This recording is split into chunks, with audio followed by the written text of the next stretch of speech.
إن الحمد لله نحمده ونستعينه ونستغفره ونعوذ بالله من شرور أنفسنا ومن سيئات أعمالنا من يهده الله فلا مضل له ومن يضلل فلا هادي له وأشهد أن لا إله إلا الله وحده لا شريك له وأشهد أن محمدا عبده ورسوله أما بعد. Nous remercions Allah subhanahu wa ta'ala pour ses biens et ses grâces qu'il nous accorde et on lui demande de déverser ses grâces et ses bénédictions sur le prophète Mohammed sallallahu alayhi wa sallam. Nous revenons dans le cadre de notre programme qui est donc le Sharh de Durar al-Bahiyya fil Masail al-Fiqhiyya de l'imam Mohammed ibn Ali al-Shawkani rahimahullah. Et nous sommes dans le chapitre de l'azan. Et la fois passée, on a parlé du hukm de l'azan. Et on a dit que l'azan, c'est fard de kifaya, c'est-à-dire que c'est une obligation qui incombe à une partie des musulmans. En d'autres termes, si un musulman a fait l'azan, tous les autres musulmans ne sont plus obligés de faire l'azan. Donc si on est par exemple à la mosquée et que quelqu'un a fait l'azan, ce n'est plus obligatoire à tous les musulmans qui sont là dans la mosquée de faire quoi? De faire l'azan. Et le dalil, c'est que c'est venu dans le hadith de Malik ibn Huwayrith, le hadith dans le Sahih Bukhari Muslim. قال النبي صلى الله عليه وسلم, le prophète a dit: إذا حضرت الصلاة فليؤذن لكم أحدكم وليؤمكم أكبركم. Le prophète Mohammed sallallahu alayhi wa sallam, dans ce hadith, il dit à Malik ibn Huwayrith que si la prière arrive ou si l'heure de la prière arrive, que l'un d'entre vous fasse l'azan et que le plus grand parmi vous dirige la prière. Le prophète a dit quoi? Que l'un d'entre vous fasse l'azan. Ça veut dire que si quelqu'un a fait l'azan, ça suffit. Le prophète n'a pas ordonné ici à chacun de faire quoi? De faire l'azan. C'est pourquoi on dit que l'azan c'est quoi? C'est fard kifaya. Et ça a été également rapporté que le prophète Mohammed sallallahu alayhi wa sallam, lorsque Bilal faisait l'azan, il n'ordonnait pas à tous les musulmans qui étaient dans la mosquée de faire quoi?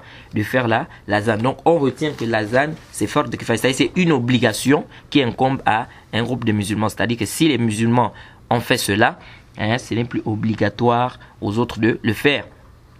Donc en d'autres termes, si dans un village ou dans un quartier on a déjà fait l'azan, ce n'est plus obligatoire à un musulman de faire l'azan. Il faut bien saisir, ce n'est plus obligatoire. Mais ça ne veut pas dire que ce n'est pas permis. C'est permis pour lui de faire l'azan, mais ce n'est plus obligatoire. Et c'est ce qui est juste, c'est la vie qui est juste. Contrairement à ceux qui ont dit que c'est une condition de validité de la prière, tel qu'Ibn Hazm. Non, vous voyez, certains savants disent que c'est une condition de validité de la prière. Et aucun dalil sahih clair, authentique et clair qui vient nous prouver que si quelqu'un n'a pas fait l'azan, sa prière est nulle. Non. Et avant de... parce qu'il y a un point que je voudrais détailler tout à l'heure sur cette question. Excusez-moi, sur cette question du hukm de l'azan. Mais avant d'en arriver, on avait parlé également des mérites de l'azan. On avait parlé des mérites de l'azan, comme c'est venu dans le Sahih, dans le Bukhari Muslim, le hadith d'Abu Huraira, أن رسول الله صلى الله عليه وسلم قال لو يعلم الناس ما في النداء والصف الأول ثم لم يجدوا إلا أن يستهموا عليه لاستهموا. Le prophète Mohammed sallallahu alayhi wa sallam dit dans ce hadith que si les gens savaient ce qu'il y a dans l'azan, c'est-à-dire comme bien, comme mérite, et au premier rang, et qu'ils ne trouvaient pas, bien qu'ils ne trouvaient qu'un seul endroit, c'est-à-dire par exemple au premier rang, il n'y a pas de place, il n'y a qu'une seule place. Le prophète dit, si on savait ce qu'il y a comme bien, comme mérite là-bas, on devait faire quoi? Le tirage au sort. On devait faire le tirage au sort. Si les gens savaient également les mérites qu'il y a dans l'azan, on devait faire le tirage au sort pour savoir qui doit faire l'azan. Et ça nous montre les mérites de quoi? De l'azan. Et ici, le prophète a rappelé que le tirage au sort en islam, c'est permis. Contrairement à ceux qui pensent que le tirage au sort, ce sont les jeux de hasard. Ça, c'est une erreur. Les jeux de hasard, ce n'est pas le tirage au sort. Les jeux de hasard, ce n'est pas le tirage au sort. Vous voyez? Et ça, c'est très important parce que les gens aujourd'hui confondent. Ils pensent que le tirage au sort, c'est quoi? C'est les jeux de hasard. On entendait quelqu'un dire: oh, mais est-ce que ça c'est permis ça? Oui, mais c'est permis.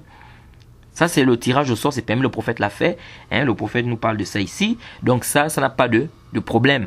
Il ne faut pas confondre avec quoi? Avec les jeux de hasard. Et peut-être on va détailler ça, Inch'Allah, quand on va arriver dans les transactions commerciales.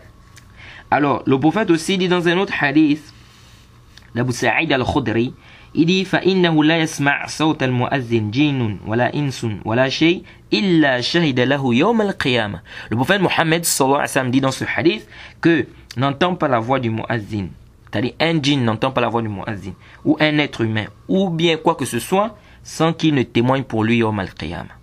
Vous voyez? Et dans le Sahih Muslim, le prophète Mohammed sallallahu alayhi wa sallam dit dans le hadith de Muawiyah, il dit Al-Mu'adzinun atwal nas a'naqan yawm al-qiyamah. Que les gens qui font l'azan, ils sont ceux qui auront les plus longs coups yawm al-qiyamah. Bien évidemment, comme on a dit, les savants ont divergé sur le sens de long coup ici. Certains ont dit long coup, on le prend à son sens apparent. C'est-à-dire ils auront des longs coups. D'autres ont dit non. Comment quelqu'un va avoir un long coup? Ça, c'est pas un madh. C'est-à-dire c'est pas une éloge. Quelqu'un qui a un long coup. Et donc ils ont dit c'est pas ça le sens, etc. Bref, à Kulli Hal, ce hadith nous montre également quoi? Les mérites de quoi? De l'azan. Et les savants aussi divergé, est-ce que c'est l'azan qui est meilleur? C'est-à-dire est-ce que c'est être muazzin qui est meilleur ou bien c'est être imam qui est meilleur? Certains ont dit c'est être muazzin qui est meilleur parce que le prophète a fait des invocations pour les muazzinoun, c'est-à-dire que les gens qui font l'azan. Et d'autres ont dit non, c'est l'imama qui est meilleur, c'est-à-dire c'est le fait d'être imam qui est meilleur. Pourquoi? Parce que le prophète lui il était imam. Bref, à la kulli hal, comme moi je dis toujours aux gens, c'est un khilaf qui n'a pas vraiment c'est-à-dire on ne doit pas trop tirer en long et en large pour ça, vous voyez, on ne doit pas trop tirer en long et en large pour ça, c'est-à-dire de savoir qui est meilleur entre le muazzin et l'imama, vous voyez. Donc ça c'est bihasab al-hal. Si quelqu'un a la possibilité d'être muazzin, qu'il soit muazzin. Si quelqu'un a la possibilité d'être imam, qu'il soit imam. Alors, je reviens ici sur le hukm de l'azan. Pourquoi je reviens là-dessus? Parce qu'il y a un point qui est important que je voudrais rappeler ici.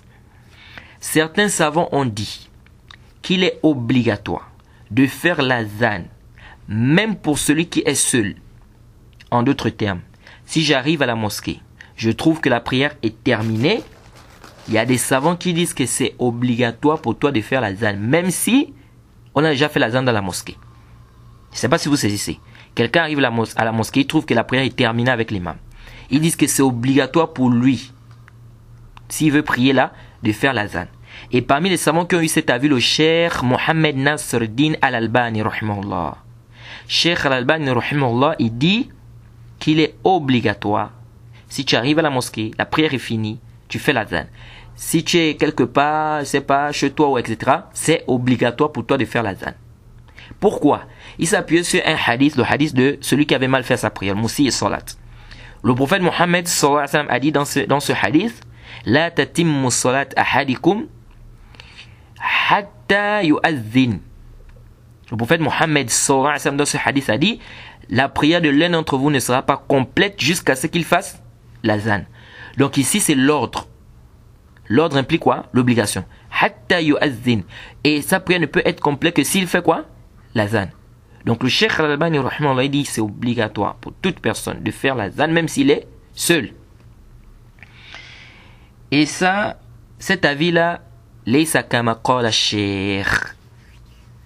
Al-amr laysa kama qala al-Cheikh. C'est-à-dire ce n'est pas ce qui est juste. C'est pas cet avis-là. Ce qui est juste, ce n'est pas cet avis-là. C'est-à-dire l'avis-là qui dit que, du Cheikh Al-Albani rahimahullah, qui dit que quand tu arrives à la mosquée, même si la prière est terminée, tu dois faire l'azan. Ou bien si tu es seul chez toi, c'est obligatoire pour toi de faire l'azan. Nous disons que c'est permis de faire l'azan, oui. Mais est-ce que c'est obligatoire? On dit non. Et les dalils qui viennent prouver cela, c'est quoi? C'est venu dans Tabarani. Et le Cheikh Al-Albani lui-même a authentifié ce hadith. Que le prophète Mohammed sallallahu alayhi wa sallam est venu à la mosquée. Il a trouvé il a trouvé les gens avaient déjà prié. فَرَجَعَ فَجَمَعَ أَهْلَ فَصَلَّى مَعَهُمْ. Le prophète Mohammed est arrivé à la mosquée en retard. La prière était terminée. On dit le prophète est retourné chez lui et il a fait quoi? Et il a fait la prière là-bas. On a nullement cité quoi? L'azan dans ce hadith. Est-ce qu'on a cité l'azan ici? On n'a pas cité l'azan. Ce hadith là, le Cheikh Al-Albani aussi s'appuie sur ça. Bien sûr, c'est un khilaf. Il y a certains savants qui estiment que ce hadith c'est daif, d'autres disent que c'est authentique. Ala kulli hal. Quand on dit que ça soit authentique ou pas authentique, ça ne change rien. Le Cheikh Al-Albani ici s'appuie sur ce hadith pour dire quoi? Pour dire qu'on ne doit pas faire jama'a thaniya. C'est-à-dire, pour dire qu'il n'est pas permis, ou bien c'est déconseillé plutôt, c'est déconseillé de faire jama'a thaniya. C'est-à-dire, le deuxième groupe dans la mosquée. C'est-à-dire, si tu viens à la mosquée, par exemple, tu trouves que la prière est terminée. Vous êtes en groupe, par exemple. Le Cheikh Al-Albani dit, chacun doit prier seul. Vous ne devez plus prier en groupe. Il s'appuie sur ce hadith. Il dit, par exemple, le prophète est venu en retard. Et il a trouvé les gens, n'est-ce pas, avaient déjà fini la prière. Et il est retourné chez lui. Vous voyez, donc il n'a pas fait le jama' ici. Vous voyez, donc ça prouve qu'on ne doit pas faire, si on vient à la mosquée, on trouve que la prière est terminée, on ne doit pas se regrouper là dans la mosquée pour faire quoi? Pour faire la prière en groupe. Bref, ce n'est pas le sujet ici, même si, n'est-ce pas, nous avons découvert quelque chose de nouveau sur cette mas'ala. Ce n'est pas le sujet ici. On revient ici pour dire ceci. Dans ce hadith, que le Cheikh Al-Albani lui-même a authentifié, ce hadith, est-ce qu'on a cité l'azan dedans? On n'a pas cité l'azan. Et c'est venu également dans le Sahih Muslim, le hadith de Anas ibn Malik. Il dit que le prophète Mohammed sallallahu alayhi wa sallam, on est venu chez le prophète Mohammed sallallahu alayhi wa sallam. On a fait la prière. Et l'heure de la prière est arrivée, on a fait la prière. Anas dit quoi? On était chez le prophète Mohammed sallallahu alayhi wa sallam, l'heure de la prière est arrivée. Fa'ammana nabiyyu sallallahu alayhi wa sallam. Fa'ammama nabiyyu sallallahu alayhi wa sallam plutôt. Il dit quoi? On était chez le prophète Mohammed sallallahu alayhi wa sallam, l'heure de la prière est arrivée, le prophète a dirigé la prière. On n'a pas cité là-bas là, l'azan. On n'a pas cité là-bas quoi? L'azan. C'est venu également dans le Tirmizi. Le Sunan Tirmizi, bisnadin sahih. Qu'il y a quelqu'un qui est venu à la mosquée. Il a trouvé que la prière est terminée. Le prophète était dans la mosquée. Le prophète a dit, Man yatasaddaq ala hadha. Faqama rajulun fasalla ma'ahu. Le prophète a dit, qui va faire le sadaqa à celui-là? Il y a quelqu'un qui s'est levé, qui avait déjà prié avec le prophète, qui a prié avec lui. Il y a quelqu'un qui s'est levé, qui a prié avec le prophète, qui a prié avec lui. Dans ce hadith, on a cité l'azan ou bien on n'a pas cité l'azan? On n'a pas cité l'azan. Il n'a pas fait l'azan. Le zahir du hadith, c'est qu'il n'a pas fait l'azan. Parce qu'on dit, le prophète a dit, Man yatasaddaq ala hadha. Qui va faire le sadaqa à celui-là? Et il s'est levé, il a prié avec lui. Donc il n'a pas fait l'azan ici, fi zahir, en apparence. Et il a été rapporté également dans le Sahih Muslim, le hadith d'Abdullah ibn Mas'ud. Radiallahu anhu, le hadith dans le Sahih Muslim, qu'il a fait la prière. Abdullah ibn Mas'ud a fait la prière avec ses compagnons, bidouni azan wala al-iqama. Bidouni azan wala iqama. C'est-à-dire Ibn Mas'ud a fait la prière avec ses compagnons sans azan et sans iqama. C'est-à-dire ils n'ont pas fait l'azan, ils n'ont pas fait l'iqama. Tous ces dalils-là nous prouvent quoi? Tous ces dalils-là viennent nous prouver que si on a déjà fait l'azan dans la mosquée ou bien dans le quartier, il n'est plus obligatoire pour tout musulman de faire l'azan. Parce que c'est ça que faire de kifaya. C'est ça faire de kifaya. C'est-à-dire s'il y a un groupe de musulmans, ils ont fait, c'est plus obligatoire. Oui. Donc si un musulman a fait l'azan, khalas intaha yakfi. Vous voyez? Alors, ça me rappelle un débat que j'ai eu avec un frère à Franceville. Ce frère-là, il me dit, d'abord c'est obligatoire de faire l'azan. Toute personne, même si tu arrives à la mosquée, tu trouves que la prière est terminée, c'est obligatoire. Je lui ai dit non, cet avis-là, fihi nazar. Cet avis-là, vraiment ça nécessite une réflexion parce que il y a des textes qui montrent le contraire. Il me dit non, ce qui est juste c'est ça. Et c'est même l'avis du Cheikh Al-Albani, rahimahullah. J'ai dit oui, et maintenant après. Il dit oui, parce que Cheikh Al-Albani, quand il dit quelque chose, c'est vrai, il faut prendre. J'ai dit quoi? Il me dit Cheikh Al-Albani, rahimahullah, lorsqu'il dit quelque chose, c'est vrai, il faut toujours prendre. C'est obligatoire pour toi de prendre. J'ai dit, ya khibar kalafik, ce que tu dis là est grave. Ce que tu dis là est grave et aucun savant de l'islam n'est à précédé dans ça. Dire que tout ce que Cheikh Al-Albani dit c'est vrai, hazal kalam batil. Wa hazal min abtal batil. Cette parole est nulle et non avenue. Et on rejette avec la toute dernière énergie. Subhanallah. Comment tu peux dire que tout ce que Cheikh Al-Albani c'est forcément vrai et que c'est obligatoire pour nous de prendre? Et je lui ai dit, mon frère, ce que tu es en train de dire là, c'est grave, ça montre une erreur. Tu as une erreur dans la croyance, dans la aqidah. Et il m'a dit, oui, mais c'est un cheikh là qui nous enseigne ça et tout. Je lui ai dit, non, si c'est ce que le cheikh là vous enseignez, le cheikh là, qui est au Congo, comme tu dis là, j'ai dit, il faut lui dire que ce qu'il a fait est grave, il doit se repentir et il doit enseigner aux gens le contraire de ça. Après, il m'a dit, oh non, c'est pas le cheikh qui m'a enseigné, c'est tout. J'ai dit, ok, khalas. J'ai dit, mais maintenant, ce que tu es en train de dire là, c'est grave. Cheikh Al-Albani, c'est un savant de l'islam, c'est un imam, un muhaddith, et c'est le savant des hadiths de notre époque, comme on l'a attesté beaucoup de savants, tels que le Cheikh Abdelaziz bin Baz, le Cheikh Rabi' al-Madkhali, il y a beaucoup de savants, j'en passe. C'est un savant qui est reconnu. Jusqu'à ce que le Cheikh Abdelaziz bin Baz dit, il dit le Cheikh Al-Albani, rahimahullah, à notre époque, il est comme l'imam Ahmed à son époque. Oui. Et le Cheikh Abdelaziz bin Baz, rahimahullah, il dit quoi? Il dit, il ne connaît pas fi dunya. Il ne connaît pas sous les cieux quelqu'un qui maîtrise le hadith comme le Cheikh Al-Albani.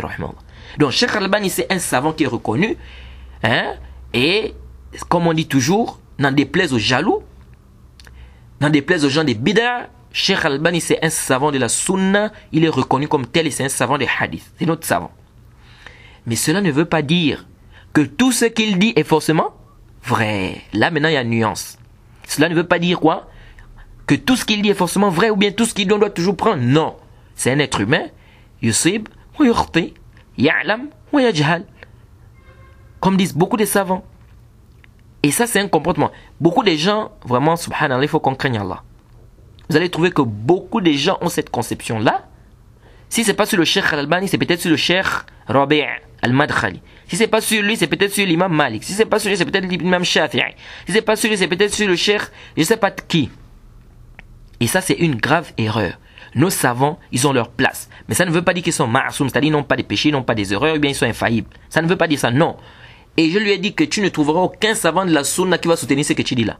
Que ce soit le Cheikh Ubayd al-Jabir, que ce soit le Cheikh Abdullah al-Bukhari, que ce soit le Cheikh Zayd al-Madkhali, que ce soit le Cheikh Rabi' ibn Hadi al-Madkhali, que ce soit le Cheikh Mohammed ibn Hadi, que ce soit le Cheikh Fawzan, que ce soit le Cheikh Abdul Muhsin al-Abbad, que ce soit le Cheikh Ibn Uthaymin, même le Cheikh Al-Albani lui-même, Cheikh Bin Baz, tous les savants que tu connais, tu ne trouveras pas des savants qui vont approuver ce que tu es en train de dire là, que Cheikh Al-Albani, tout ce qu'il dit est vrai, ou bien tu ne trouveras pas un savant qui va dire, prenez tout ce que je vous dis, c'est ce qui est vrai. Et ne prenez pas pour les autres. C'est-à-dire, quand j'ai dit quelque chose, vous devez forcément prendre. Aucun savant de la sunna ne va dire ça. Mais vous allez toujours trouver des juhala, des ignorants, qui vont employer ce genre de comportement. Et vous allez voir ce genre de personnes-là, ils font le inkar aux malikites, aux gens qui disent qu'ils sont malikites et qui suivent Malik. Même si on dit qu'Imam Malik s'est trompé sur ce point-là, ils continuent toujours à suivre. Ils vont leur faire le inkar, c'est-à-dire ils vont réprimander ce genre de personnes, mais eux-mêmes, ils font la même chose avec les savants contemporains. Ça, c'est très dangereux. Donc, je lui ai dit que ça, mon frère, c'est pas l'aqida des Ahlus Sunnah wal Jama'a. C'est pas l'aqida des Salaf. Nous, on n'a pas cette conception en disant que tout ce qu'un imam dit, c'est forcément vrai, il est infaillible. Non. Bien. Je lui ai dit, tu es d'accord avec moi déjà sur ce point-là? Après, il est revenu, il a dit, oui, d'accord, tu as raison, c'est vrai. J'ai dit, ok, Jade. Maintenant, on revient sur notre mas'ala. Cheikh Al-Albani, il a dit quoi? Il a dit que c'est obligatoire. Pourquoi? C'est-à-dire, si tu arrives à la mosquée, je trouve que la prière est terminée, tu dois faire la zan. Même si tu es seul, c'est obligatoire. J'ai dit, ok, Jade. Je lui ai dit, le Cheikh Al-Albani lui-même ne travaille pas avec le hadith c'est-à-dire son dalil qu'il a apporté là. Lui-même, il ne travaille pas avec ça comme ça. Pourquoi? Qu'est-ce que le hadith dit? La tatimmu salat ahadikum. La tatimmu salat ahadikum. Hatta yu'adhin. Vous faites dire quoi? La prière de l'un d'entre vous ne sera pas complète jusqu'à ce qu'il fasse la zan. J'ai dit, très bien. Le prophète a dit la prière de l'un d'entre vous ne sera pas complète. Ça veut dire que si on comprend ce hadith-là, ça veut dire qu'il est obligatoire à tout musulman qui prie de faire la zan. Puisque le prophète avait dit la prière de l'un d'entre vous.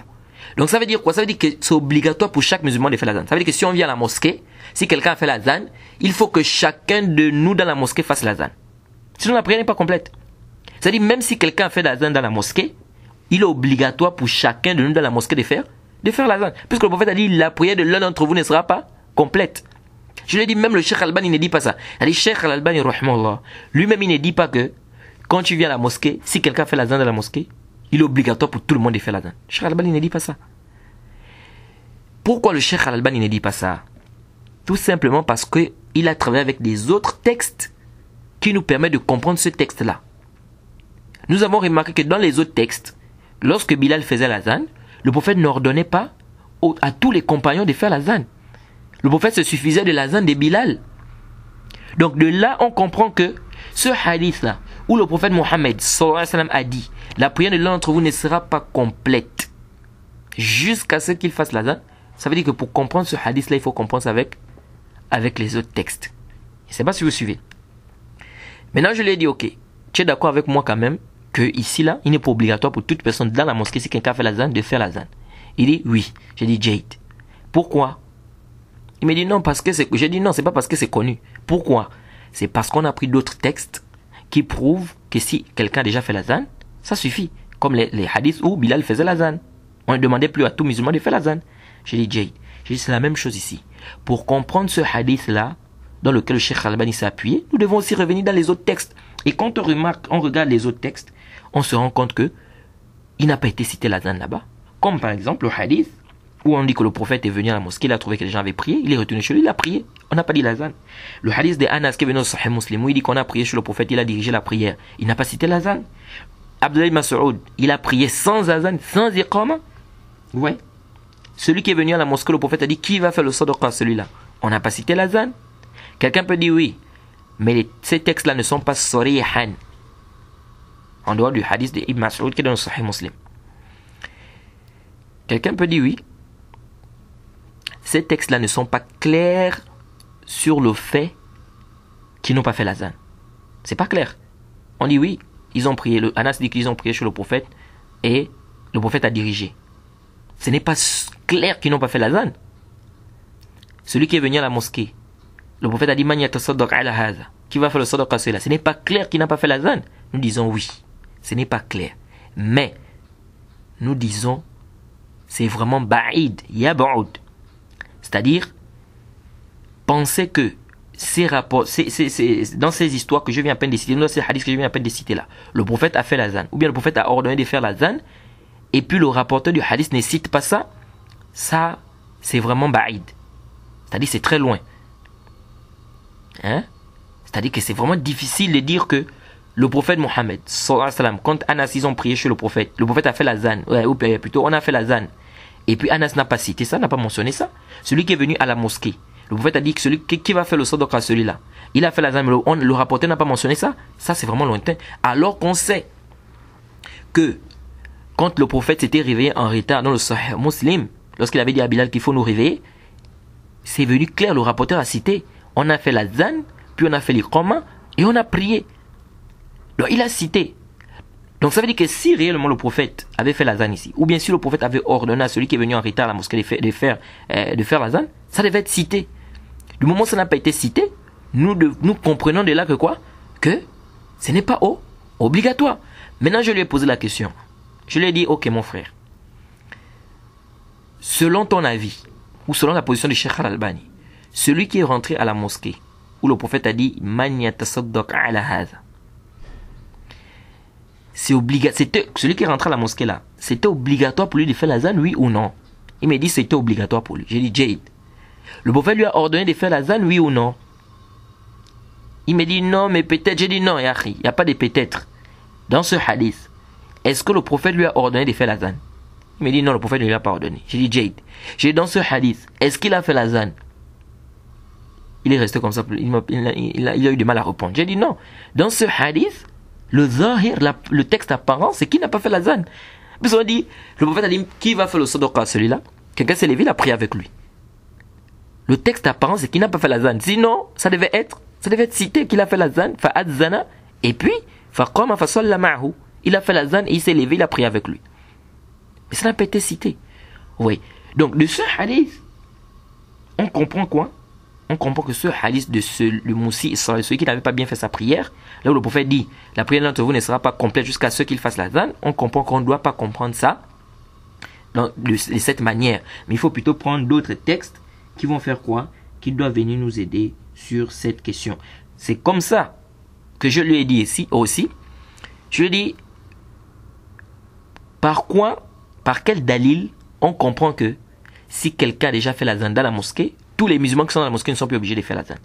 Il me dit non, c'est parce que dans les hadiths, on a vu que le prophète, il s'est limité à l'azan de Bilal. J'ai dit Jade, on a remarqué que quand Bilal faisait l'azan, le prophète n'ordonnait pas à tous les compagnons de faire l'azan. Où est-ce qu'on a vu ça? C'est-à-dire, où est-ce qu'on a vu que le prophète n'ordonnait pas à tous les compagnons de faire l'azan? C'est parce que ça n'a pas été cité dans le hadith. Ça n'a pas été cité que le prophète ordonnait à tous les compagnons de faire l'azan. On a compris de là que quoi? Que donc le prophète ne leur a pas ordonné à chacun de faire l'azan. Donc l'azan d'une personne suffit. Donc la même manière que le prophète, ou de la même manière que le prophète n'a pas ordonné aux compagnons de faire l'azan, ou bien à chacun des compagnons de faire l'azan lorsque Bilal faisait l'azan, c'est de cette même manière qu'on comprend que le prophète n'a pas ordonné à celui qui est venu en retard à la mosquée de faire quoi? De faire l'azan.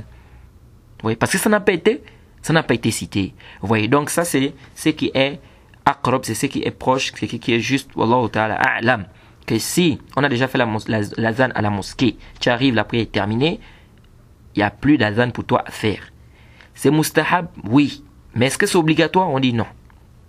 Pourquoi? Parce que le hadith qui vient dire que la prière de l'un d'entre vous ne sera pas complète jusqu'à ce qu'il fasse l'azan, ce hadith ne doit pas se comprendre comme ça, mais on doit comprendre ça avec les autres textes. De la même manière qu'on a compris que si quelqu'un fait l'azan dans la mosquée, tous les musulmans ne sont plus obligés de faire, alors que le hadith là nous montre comme si tout le monde est obligé de faire quoi? De faire l'azan. Je ne sais pas si vous avez saisi. Alors donc c'est pour dire que on ne doit pas faire quoi? On ne doit pas être là pour faire ce qu'on appelle le fanatisme. Si tu suis avec dalil et tu es convaincu d'une position, c'est un cas. Mais quant au fait de suivre aveuglement parce que c'est tel qui a dit ou parce que machin, ça c'est une grave erreur. Et vous allez voir, il y a des gens comme ça.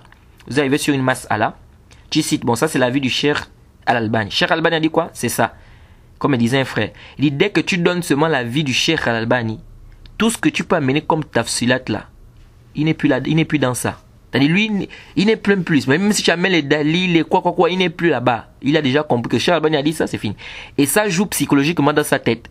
Au point où tu apportes une mas'ala, tu dis ça c'est l'avis du Cheikh Al-Albani, tu apportes, même si tu viens avec des dalils qui sont plus forts que ce que le Cheikh Al-Albani a dit, du moment où il a déjà compris que c'est l'avis du Cheikh Al-Albani, c'est fini, il a déjà calé.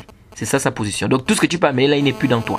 Et vous allez voir que ça, c'est pas seulement Cheikh Al-Albani, même Cheikh Bin Baz, même Cheikh Ibn Uthaymin. Vous allez voir des gens qui appliquent ça, même avec le Cheikh Ibn Uthaymin, même avec le Cheikh qu'on appelle Cheikh Bin Baz. Vous voyez, avec beaucoup de savants. Et ça, c'est une erreur. On doit faire très attention. Alors, une autre question se pose ici. Est-ce que les femmes peuvent faire l'azan? Est-ce que les femmes peuvent faire l'azan? Alors, ce qu'il faut déjà retenir ici, c'est que il n'a jamais été rapporté du prophète Mohammed sallallahu alayhi wa sallam à son époque que lorsque les hommes et les femmes étaient dans la mosquée, on demandait à une femme de faire l'azan. Ça n'a jamais été rapporté. Ça, c'est quoi? C'est des muhdathat al-umur, des bid'a. Vous voyez, qu'on est dans la mosquée et puis c'est la femme qui fait l'azan. Abadan. Ça n'a jamais été rapporté au temps du prophète qu'il y avait une femme qui faisait l'azan dans la mosquée lorsqu'on venait prier les 5 prières. Jamais du tout. C'est comme on lui a posé la question au Cheikh Al-Albani rahimahullah sur les femmes qui vont maintenant faire la da'wa. Des femmes qui prennent leurs affaires, elles sortent, elles disent qu'elles vont faire la da'wa de village en village. Il a dit hadhihi bid'atu asriya. Vous voyez, il dit que c'est une bid'a, c'est une innovation. C'était pas connu au temps du prophète Mohammed sallallahu alayhi wa sallam que les femmes sortaient de chez elles pour aller faire la da'wa. Non. C'est vrai, il a été rapporté que les gens venaient poser la question à Aïcha. Ils venaient poser la question aux femmes du prophète sur certaines questions. Vous voyez? Mais elle ne quittait pas de chez elle, elle ne sortait pas pour aller dans des villages ou bien des pays dire qu'elle va aller faire. Elle va aller faire la da'wa. Vous voyez? On ne sait pas où les gens vont chercher ces choses-là. Ça c'est des bid'a comme dit le Cheikh Al-Albani rahimahullah.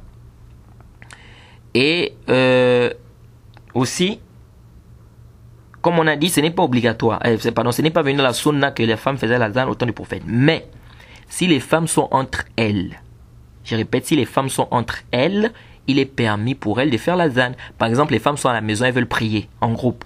Il est permis pour elles de faire l'azan. Ça a été rapporté de Aïcha qu'elle faisait l'azan. Mais la chaîne de transmission a un problème parce qu'il y a Lays ibn Abi Sulaym et il est mukhtalit. Mais il y a des hadiths qui sont venus dans le Musnad d'Ibn Abi Shayba, un hadith authentique de Sulayman at-Taymi. Il dit qala kunna nas'al Anasan hal 'ala an-nisa azanun qala la wa in fa'alna fa huwa zikrun. On a posé la question à Anas, est-ce que les femmes doivent faire l'azan? Il a dit non, mais si elles le font, c'est un zikr. Si elles le font, c'est un zikr. C'est-à-dire qu'il n'y a pas de mal si elles le font. Et ça a été rapporté également avec une chaîne de transmission Hassan de Ibn Umar annahu su'ila hal 'ala an-nisa hal 'ala an-nisa'i adhanun faghadiba wa qala ana anha 'an dhikrillahi. On a posé la question à Ibn Umar sur l'azan. Est-ce que les femmes doivent faire l'azan? Il a dit, il s'est fâché. Il a dit, moi je peux interdire quelqu'un de faire le zikr d'Allah. Je peux interdire quelqu'un de faire le zikr d'Allah. Donc pour dire quoi? Que c'était connu, que les compagnons, n'est-ce pas, ils ont fait cette fatwa, qu'il n'y a pas de mal à ce que la femme puisse faire l'azan. Mais on dit bien entre elles. On dit bien quoi? Entre elles. Quant à ceux qui viennent dire que la femme ne doit pas faire l'azan parce que sa voix c'est une awra, هذا الكلام ليس بالصحيح وهذا الكلام باطل. Ceux qui disent que la voix de la femme c'est une nudité, Ça, c'est une parole qui est nulle et non avenue. Elle est nulle et elle est fausse et elle est non avenue. Je répète, ceux qui disent que la voix de la femme c'est une nudité, ça c'est pas ça. Lèche, pourquoi? Au temps du prophète, la femme, elle parlait. La femme posait des questions au prophète. Les compagnons du prophète venaient de poser des questions après la mort du prophète aux femmes du prophète. Et elle répondait. On n'a pas interdit à la femme de parler. Qui vous a dit qu'on a interdit à la femme de parler? Lorsqu'Allah dit dans le Coran aux compagnons que lorsque vous leur demandez quelque chose concernant les femmes du prophète, il dit vous leur demandez cela derrière un hijab. Donc elles peuvent parler. Qui vous a dit que c'est interdit à la femme de parler? Qui vous a dit ça? Vous voyez? Et il y a une erreur, vous allez m'excuser, que beaucoup de frères font. Je dis bien c'est une erreur. C'était pas comme ça que les salafs fonctionnaient. Vous allez voir des frères par exemple, ils vous invitent chez lui. Tu arrives chez lui, sa femme prépare, etc. Il interdit à sa femme de parler. Il interdit à sa femme de faire quoi? De parler. C'est-à-dire que si la femme veut même l'appeler, elle ne doit pas l'appeler par son nom. Elle ne doit pas dire par exemple Mohamed. Qu'est-ce qu'elle doit faire? Elle fait ça. Elle fait quoi? C'est-à-dire elle cogne. Donc pour dire que bon, je veux te voir. Maintenant lui il vient avec, à côté, il vient à la chambre, etc. Il commence à parler. Donc, elle n'a pas le droit de parler. Parce que les invités sont là et tout. Sa voix c'est une nudité. Donc il interdit à sa femme de parler. Elle est maintenant là. Je ne sais pas où les gens sont partis chercher ça. C'est venu, et ça je dis bien ça ne fait pas partie des hadiths des salaf. D'autres même, sa femme ne doit pas venir, il interdit sa femme de venir servir. Vous allez voir des frères comme ça, tu vas chez lui, sa femme a préparé, c'est pas la femme qui sert, c'est lui-même qui vient servir. Il n'y a pas de mal, tu viens servir, il n'y a pas de mal. Mais maintenant, interdit ta femme de venir servir, nous disons, haza khata. C'est venu dans le Sahih al-Bukhari. Je dis bien le Sahih al-Bukhari. Le hadith de Anas. Il dit, Anna Aba Talha, lamma tazawwaja qala. Abu Talha, lorsqu'il s'est marié, il dit فقامت العروس وما قدم لنا الطعام إلا العروس وما قدم لنا الطعام إلا العروس. Il dit quoi? Il dit la personne qui les a servis au mariage, c'est qui? C'est la mariée. C'est la mariée qui les a servis. Le hadith c'est dans le Sahih al-Bukhari. Et c'est venu également dans le Sahih al-Bukhari, qui fait kitab al-Tafsir, dans le livre du Tafsir de l'imam al-Bukhari. في قوله تعالى ويؤثرون على أنفسهم. Lorsqu'il a fait le tafsir de ce verset, il a mené le hadith que le prophète Mohammed sallallahu alayhi wa sallam, il a eu des invités. Il les a envoyés chez ses femmes pour demander est-ce qu'il y a de la nourriture. Les femmes ont dit non, il n'y a que de l'eau. Et les invités sont revenus. Et le prophète a dit qui va prendre un invité parmi ces invités-là. Et un compagnon qui s'est levé, il a dit moi. Et il a emmené cet invité-là chez lui. Il a demandé à sa femme, est-ce qu'il y a de la nourriture? L'invité a demandé, est-ce qu'il y a de la nourriture? La femme a répondu qu'il n'y a que la nourriture pour les enfants. Et il a dit à sa femme quoi? Que j'ai un invité avec moi. Occupe-toi de lui. Occupe-toi de lui. Et la femme a préparé. Après avoir préparé, le hadith que je vous cite dans le Sahih al-Bukhari. Après avoir préparé, qu'est-ce qui s'est passé? Ils ont mangé tous sur la table. Ils ont mangé tous sur la table. Après, il a demandé à sa femme d'aller arrêter quoi? Les lumières. Ça, c'est dans le Sahih al-Bukhari. Ce compagnon-là, il a mangé avec sa femme, avec l'invité sur la même table. Donc, contrairement à ce qu'on voit avec beaucoup de frères faire aujourd'hui. Donc, la femme ne doit pas même venir manger avec les invités. La femme n'a pas le droit. C'est interdit pour elle. Elle doit manger là-bas dans la cuisine ou bien c'est pas la chambre. Hada laysa min hadith salaf. Ça ne fait pas partie de quoi? Du comportement de quoi? Des salaf. Donc, il faut éviter ce genre de comportement. Et c'est même venu dans le Musannaf d'Abd al-Razzaq. Le hadith de Ibn Omar. Il dit Kunna natawadda nahnu wa nisa ma'an. Kunna natawadda nahnu wa nisa ma'an. Il dit on faisait les ablutions avec les femmes ensemble. Le hadith dans le Musannaf d'Abd al-Razzaq. Certains ont même venu da'ifer. Ils ont voulu da'ifer ce hadith. Mais ça ne passe pas. Parce que le hadith est venu même dans le Sahih al-Bukhari. Ce hadith-là, qui est venu dans le Musannaf d'Abd al-Razzaq, c'est venu également dans le Sahih al-Bukhari, que Ibn Omar radiyallahu anhu, il dit quoi? Il dit kunna natawadda nahnu wa nisa ma'an. On faisait les ablutions avec les femmes ensemble. Donc, faut pas qu'on amène le tashdid, faut pas qu'on amène des choses que l'islam n'a pas interdit. Faut pas qu'on amène des choses que l'islam n'a pas quoi, interdit. C'est vrai, on dit que c'est mélangé avec les femmes, etc. C'est pas bien. Mais s'il y a un besoin ou s'il y a une nécessité, il n'y a pas de mal. Ou bien, si par exemple, il y a une darura, il n'y a pas de mal. Bien évidemment, avec des droits de la législation, c'est-à-dire avec les critères que la législation a mis. Elle se voile, la femme doit être bien voilée, etc. Il n'y a pas de mal. Il n'y a pas de mal à ce qu'une femme vienne servir les invités. Il n'y a pas de mal à ce qu'une femme mange avec son mari, avec l'invité sur la même table. Donc venir interdire ça, il faut apporter des dalils. Au contraire, nous avons des dalils ici, comme je viens à peine de vous citer, qui montrent le contraire. Donc les frères, ça c'est des comportements qu'il faut éviter. Hein, on allait manger chez un frère une fois, et un frère centrafricain. La femme est en train de préparer. Après, c'est lui-même qui vient, qui sert, qui amène tout, de l'eau, tout. Mais ça là, est-ce que c'était parmi la voie des salafs? Que c'est comme ça qu'ils se comportaient? Qu'ils interdisaient leurs femmes même de venir servir les invités? Ou bien qu'ils interdisaient leurs femmes de venir manger avec eux sur la table? Il ne faut pas exagérer. C'est que la législation a fait le tashdid, on fait le tashdid. Là où la législation n'a pas fait le tashdid, on ne doit pas venir faire le tashdid. Il faut faire très très attention. Donc ça, c'est ce que je voulais rappeler ici concernant ceux qui disent que la voix des femmes, c'est une aura. La voix des femmes, ce n'est pas une nudité. Ce n'est pas une nudité. La femme peut poser des questions, elle peut parler avec son mari, elle peut parler s'il y a un besoin. L'invité arrive, il pose la question à la femme, elle peut répondre. Et on a des femmes maintenant qui sont maintenant là. On lui pose la question, elle ne peut pas répondre. Ou bien elle vient, elle ne peut plus parler. Comme j'ai dit tout à l'heure, elle vient, il faut qu'elle cogne. Mais vous avez eu ça où? Sa voix n'est pas une nudité. Elle parle, s'il y a un besoin, elle répond. Ton mari, il n'est pas là, il est sorti. Il n'y a pas de mal. Elle sert l'invité de son mari. Elle peut manger même sur la même table avec son mari. Elle est l'invité. Vous voyez? Donc les frères, ça c'est des trucs qu'il faut pas amener dans la religion d'Allah subhanahu wa ta'ala. Venez dire que la femme, la voix de la femme, c'est une nudité. Il faut un dalil. Il faut quoi? Il faut un dalil. Alors donc, ça, c'est ce qu'il faut retenir ici concernant la femme. Est-ce qu'elle doit faire la zan? Oui ou non? Alors, je reviens ici pour dire que le hukm de la zan, comme on a dit, c'est quoi? C'est que c'est mustahab. C'est-à-dire que c'est préférable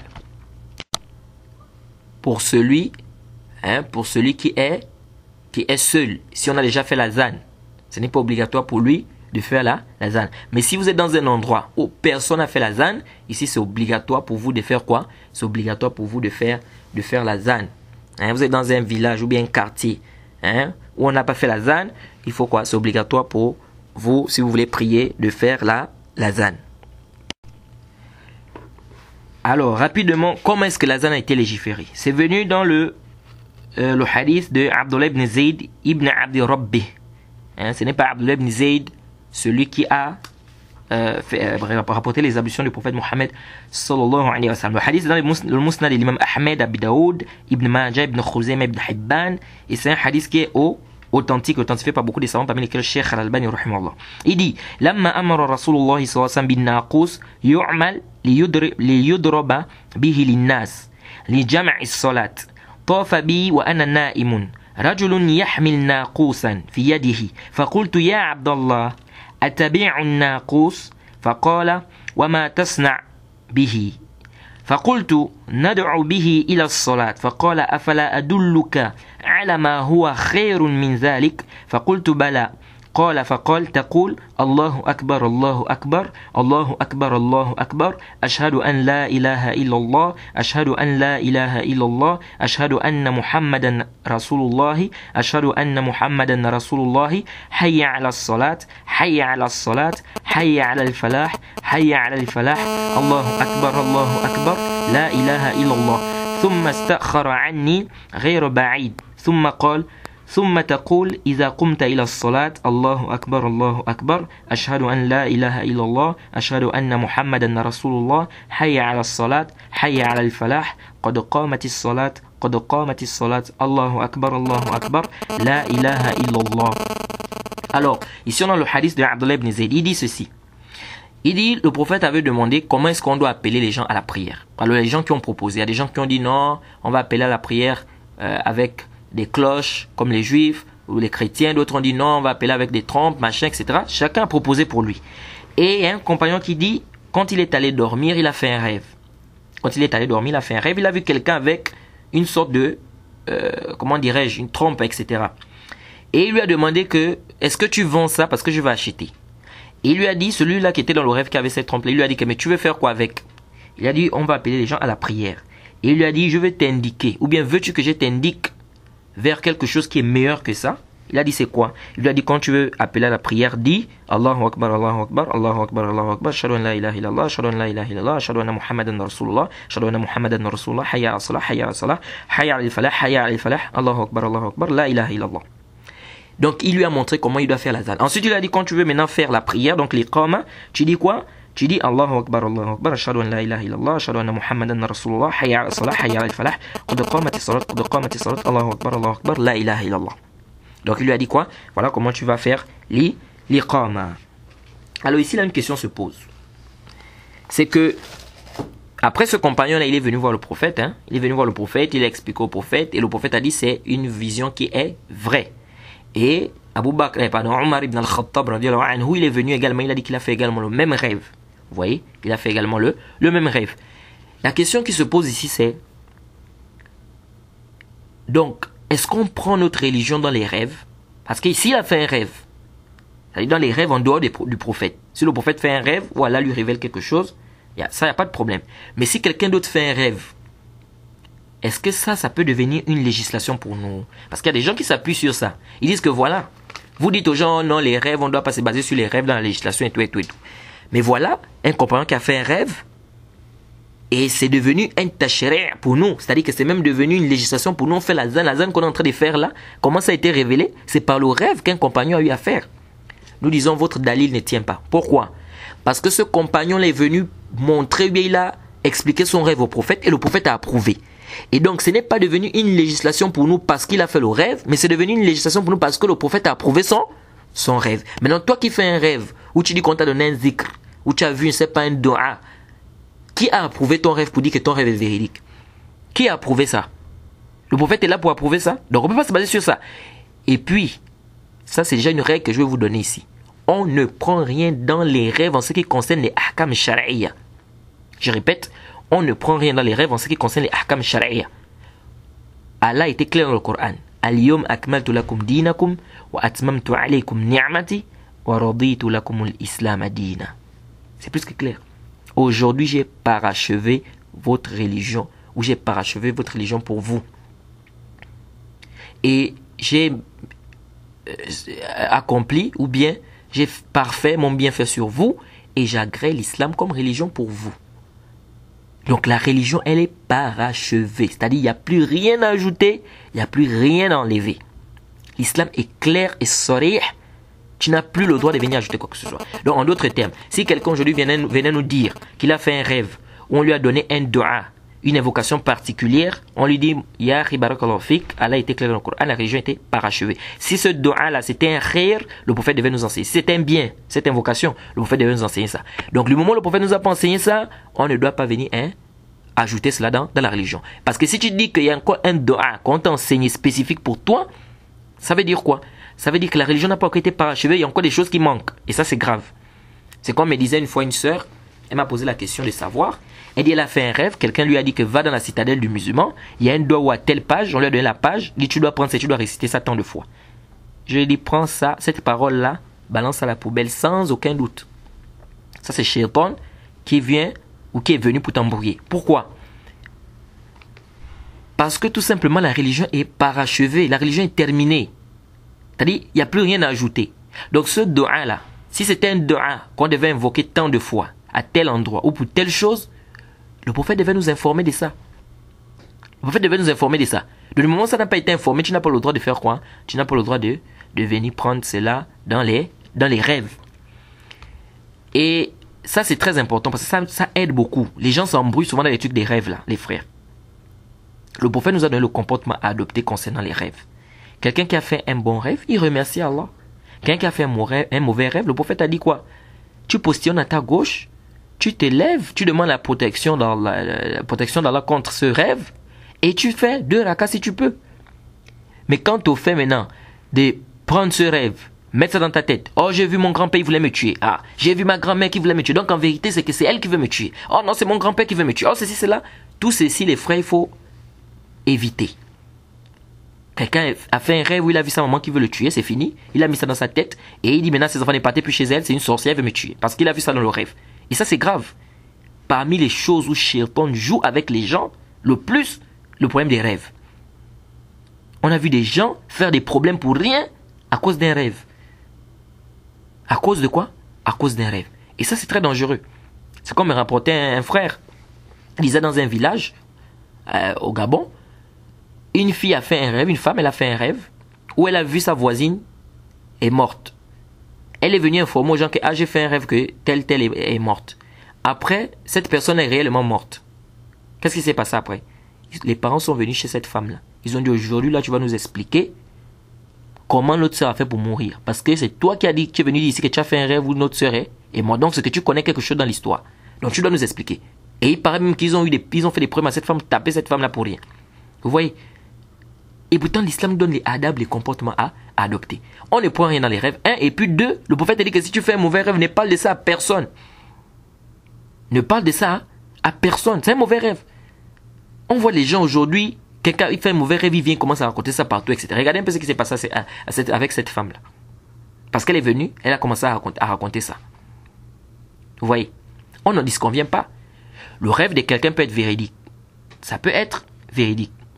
Comme le roi qui avait fait le rêve, l'histoire de Youssouf, vous connaissez. Ce rêve, c'était un rêve véridique. Et Youssouf a expliqué.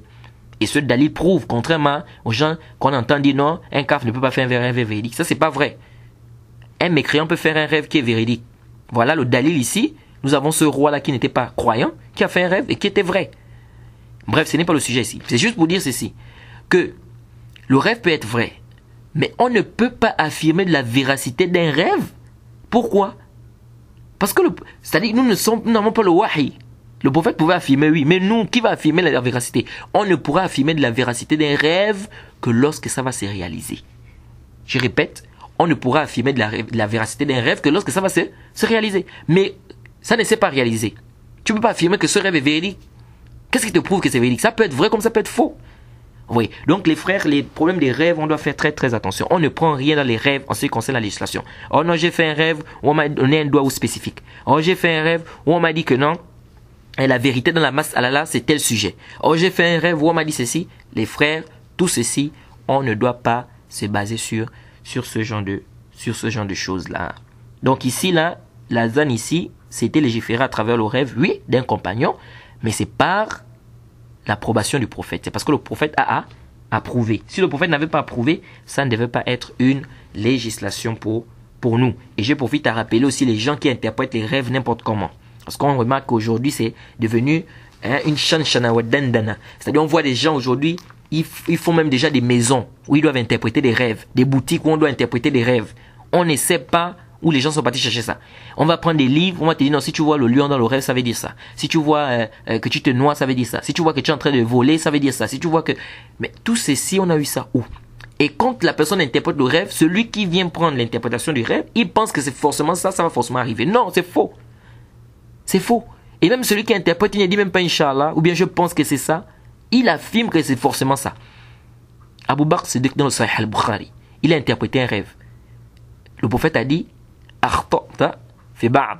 Va dire, tu as fait des erreurs dans certains trucs que tu as interprétés. Wa asabta fi ba'd. Et tu as trouvé aussi dans certaines choses. Ça, c'est Abu Bakr Siddiq. Abu Bakr Siddiq qui se trompe. Radiyallahu anhu. Que dire de quelqu'un qui n'est pas Abu Bakr Siddiq? Est-ce que vous voyez? Et c'est pourquoi on dit les trucs d'interprétation là, c'est l'ijtihad. Amr ijtihadi. C'est un ijtihad. C'est-à-dire, c'est un effort que la personne fait par rapport au khibra, par rapport à l'expérience qu'il a, par rapport à la connaissance qu'il a du kitab wa sunna, etc. Mais maintenant, dire que c'est forcément ça, ou bien c'est un wahi qu'il a, c'est une révélation qu'il a, donc ça va forcément arriver, Adal Kalam Batil. Parce qu'Abu Bakr Siddiq, il a eu à faire des erreurs dans l'interprétation. Donc ce n'est pas quelqu'un qui n'est pas Abu Bakr Siddiq qui ne va pas faire des erreurs dans l'interprétation des rêves. Vous voyez. Et le livre qu'on rapporte ou bien qu'on vend, soi-disant le Tafsir al-Ahlam, on dit c'est Ibn Sirin. Ça, c'est pas Ibn Sirin qui a écrit ce livre-là. Abadan al-Battata. Ibn Sirin n'a pas écrit ce livre-là. On rappelle ça et on va toujours rappeler ça. D'abord, Ibn Sirin, comme c'est venu dans le Mustadrak d'Al-Hakim et bien d'autres, il interdisait aux gens même d'écrire ces toutes des interprétations-là. Il interdisait aux gens. Bisnadin sahih. Maintenant, comment on va dire que c'est lui qui a écrit ce livre-là? Qui a écrit le livre-là, le Tafsir al-Ahlam, c'est-à-dire l'interprétation des rêves, qu'on dit Ibn Sirin? Celui qui a écrit ça, c'est Abu Sa'd al-Wa'iz Abdul Malik ibn Abi Ousman al-Kharqouchi.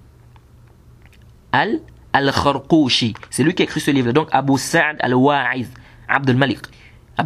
C'est lui qui a écrit ce livre-là, Tafsir al-Ahlam. Ce n'est pas Ibn Sirin. Et, je profite à rappeler, on fait le tahzir. J'ai dit bien, on fait le tahzir de la vente de ce livre et de la lecture de ce livre. Surtout pour ceux qui n'ont pas le niveau. Je vous assure.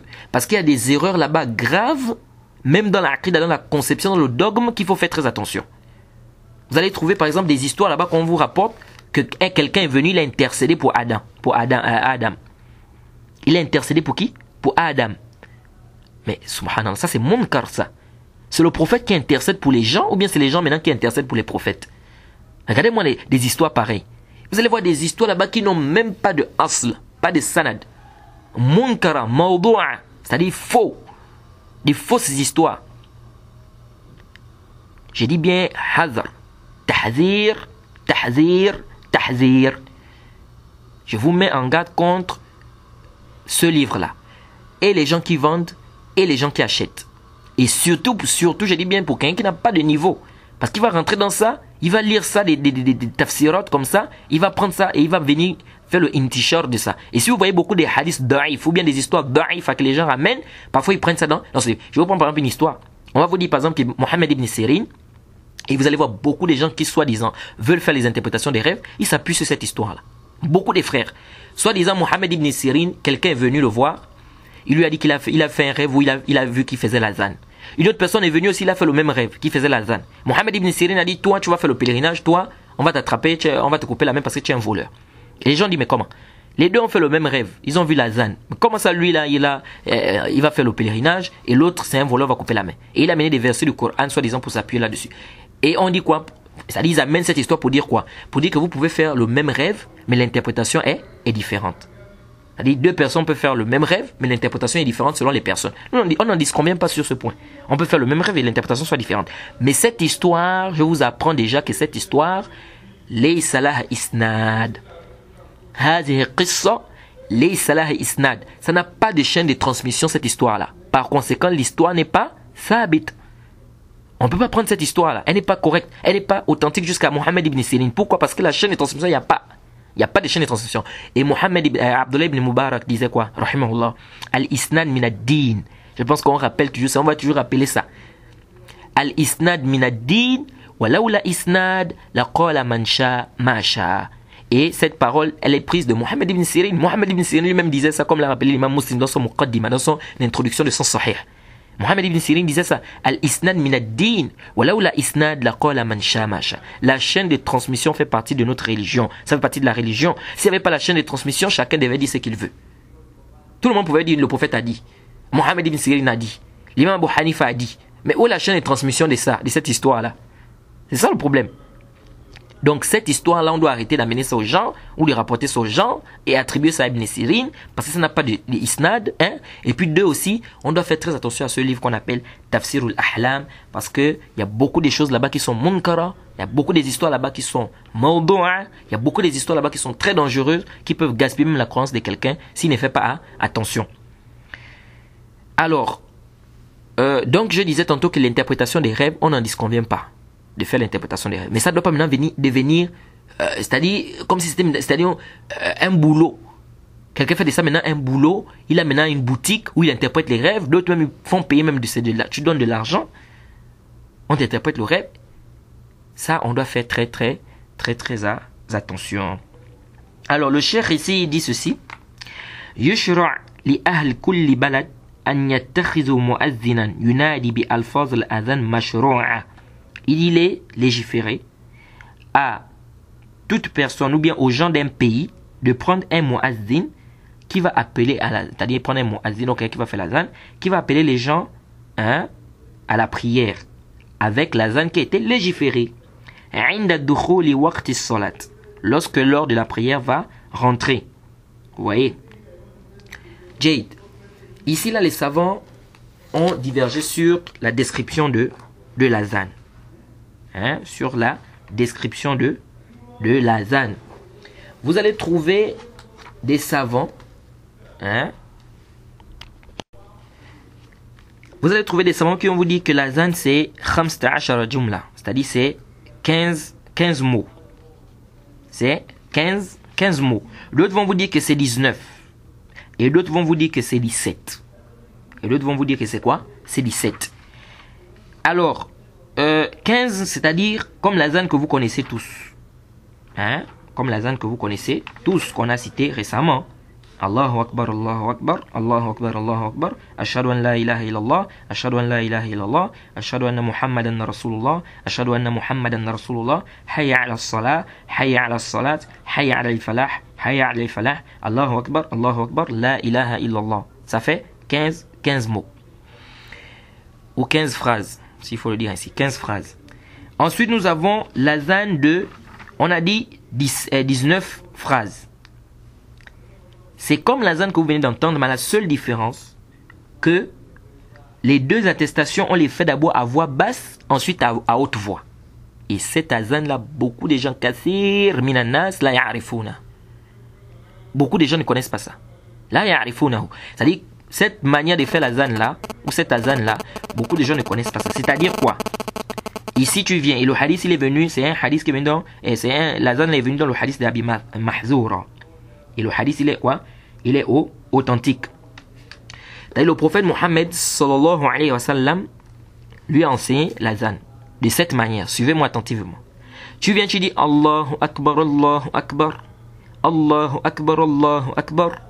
Ensuite, tu fais les deux attestations à voix basse. Ashhadu an la ilaha illallah, Ashhadu an la ilaha illallah, Ashhadu anna Muhammadan Rasulullah, Ashhadu anna Muhammadan Rasulullah. Ensuite, tu reviens encore sur l'attestation, mais à haute voix maintenant. Ashhadu an la ilaha illallah, Ashhadu an la ilaha illallah, Ashhadu anna Muhammadan Rasulullah, Ashhadu anna Muhammadan Rasulullah. Ensuite, tu continues. Hayya ala salat, Hayya ala salat, Hayya ala al-falah, Hayya ala al-falah, Allahu Akbar, la ilaha illallah. Ça, c'est l'azan de qui? De Abi Mahzoura. Et beaucoup de gens ne connaissent pas cet azan-là. Donc ça fait partie également des façons de faire l'azan. C'est-à-dire tu fais d'abord le takbir 4 fois, ensuite tu amènes les deux attestations de fois mais à voix basse, ensuite tu reprends les deux attestations maintenant à voix haute. Donc tu fais entendre les gens qui sont autour de toi. Ensuite tu continues comme le premier azan qu'on a d'abord cité. Et d'autres comme l'imam Malik, ils ont dit que c'est 17 phrases. Donc c'est comme l'azan de Abi Mahzoura, mais la seule différence que tu fais le takbir 2 fois. C'est-à-dire tu dis Allahu Akbar 2 fois. Si vous remarquez le premier truc qu'on a cité, tu dis Allahu Akbar combien de fois? 4 fois. Allahu Akbar, Allahu Akbar, Allahu Akbar, Allahu Akbar. Donc 4 fois. Par contre dans le deuxième, le troisième, ou la troisième manière de faire l'azan, tu fais ça 2 fois. Tu dis Allahu Akbar, Ashhadu an la ilaha illallah à voix basse. Ashhadu an la ilaha illallah à voix basse. Ashhadu anna Muhammadan Rasulullah, Ashhadu anna Muhammadan Rasulullah, tout ça à voix basse. Ensuite tu reprends maintenant à haute voix. Vous voyez? Donc ça c'est quoi? Ça c'est la troisième façon de faire l'azan. Mais cette troisième façon là fihi nazar. Pourquoi? Parce qu'on a remarqué que l'imam Nasaï a rapporté le même hadith min tariq Cheikh Muslim, c'est-à-dire à travers le cheikh de l'imam Muslim, puisque c'est l'imam Muslim qui a rapporté cette version là où il y a 2 fois le takbir. Mais lui, l'imam Nasaï a rapporté aussi du cheikh de l'imam Muslim, mais avec 4 takbir au début. Donc comme le premier azan. Allahu Akbar, Allahu Akbar, Allahu Akbar, Allahu Akbar. Ça c'est 1. 2. Abi Mahzoura, il a très bien dit que le prophète lui a enseigné l'azan 19 kalima. Le prophète lui a enseigné l'azan 17 mots ou 17 phrases. Il est comme 19 phrases. Il est comme à 17. Donc quand on remarque, on voit que c'est en conformité avec le hadith d'Abi Mahzoura, là où il a dit qu'on lui a enseigné l'azan, c'était 19 phrases. Or, quand on regarde la manière là où il y a 2 takbir au début, ça fait 17, ça ne fait pas 19. Troisièmement, Qadi Iyad, il a dit que c'est venu dans certaines versions de Muslim, certaines nusakh, certaines copies, où c'est pas, au lieu de 2 fois, c'est venu 4 fois. Au lieu de 2 fois le takbir, c'est venu combien de fois? 4 fois. Ouais, et c'est donc en conformité avec la version de Abdullah ibn Zayd. Donc c'est ce qui a fait que beaucoup de savants, ils ont dit que la version qui est venue dire 2 fois le takbir là, ce n'est pas une version qui est arjah, qui est authentique. Ce qui est authentique, c'est 4 fois le takbir. Donc tu fais le takbir 4 fois au début, ensuite tu fais les 2 attestations à voix basse, après tu reprends les 2 attestations à haute voix, et ensuite tu continues la zane comme d'habitude. Et la version qui est venue dire que tu fais le takbir, le takbir 2 fois, après tu fais les 2 attestations à voix basse, ensuite tu reprends ça à haute voix. Ils ont dit que la version n'est pas authentique parce que les versions qui sont authentiques, ce sont les versions qui sont venues dire 4 fois. Et comme je viens à peine de vous rappeler, les raisons pour lesquelles ces savants-là ont dit que cette version qui cite 2 fois n'est pas quoi? N'est pas authentique. Donc voilà un peu les différentes façons qui sont venues pour faire la zan. Et comme je l'ai dit, ici, faut pas s'embrouiller. On va donc reprendre les 3 façons de faire la zan de manière dans le tartib. Tu viens, première façon, tu dis quoi? Allahu Akbar, Allahu Akbar, Allahu Akbar, Allahu Akbar, Ashhadu an la ilaha illallah, Ashhadu an la ilaha illallah, Ashhadu anna Muhammadan Rasulullah, Ashhadu anna Muhammadan Rasulullah, Hayya ala salah, Hayya ala salah, Hayya ala al-falah, Hayya ala al-falah, Allahu Akbar, la ilaha illallah. Ça, c'est la première façon de faire la zan, et c'est la zan qui est connue dans toutes les mosquées. Deuxième façon de faire la zan, tu dis Allahu Akbar, Allahu Akbar, Allahu Akbar, Allahu Akbar, Ashhadu an la ilaha illallah, Ashhadu an la ilaha illallah, Ashhadu anna Muhammadan Rasulullah, Ashhadu anna Muhammadan Rasulullah. Ça, c'est à voix basse. Ensuite, tu reprends à haute voix. Ashhadu an la ilaha illallah, Ashhadu an la ilaha illallah, Ashhadu anna Muhammadan Rasulullah, Ashhadu anna Muhammadan Rasulullah. Hayya ala salat, Hayya ala salat, Hayya ala al-falah, Hayya ala al-falah. Allahu Akbar, la ilaha illallah. Deuxième façon.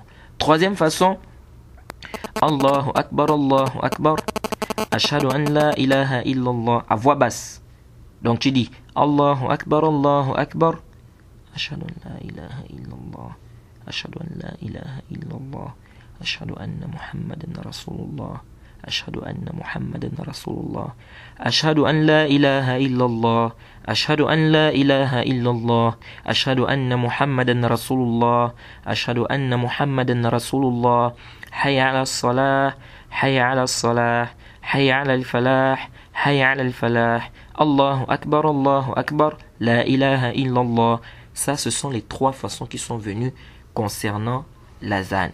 Et comme on a dit la dernière façon, la troisième façon, on a dit ça fihi nazar. Beaucoup de savants ont dit que cette version n'est pas authentique, mais ce qui est authentique, c'est venu le takbir au début 4 fois et non pas 2 fois.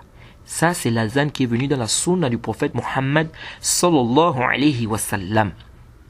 Donc, celui qui fait la zan, il est préférable d'avoir une voix qui porte et il doit faire ça de manière, c'est-à-dire correcte et bien. Quant au bid'a que les gens amènent dans la zan, et Inch'Allah, je pense que le cours prochain va bien détailler ça parce qu'il y a trop de bid'a que les gens amènent dans la zan qui n'a rien à voir avec la zan qui est venue dans la sunna du prophète Mohammed sallallahu alayhi wa sallam. Vous allez voir par exemple tout à l'heure là quand je vous ai dit. Je vous ai dit quoi quand on dit, si vous remarquez bien quand je lisais ou quand je faisais la zan tout à l'heure, j'ai dit Ashhadu anna Muhammadan Rasulullah. Ashhadu anna Muhammadan Rasulullah. Vous allez remarquer des gens quand ils font la zan, qu'est-ce qu'ils font? Ils disent Ashhadu anna Muhammadan Rasulullah. Ashhadu anna Muhammadan Rasulullah. C'est-à-dire ils collent. On appelle ça quoi? Idgham, idgham bi ghayri ghunna. Il dit faire entrer, il dit Ashhadu anna Muhammadan Rasulullah. Pourquoi il fait ça?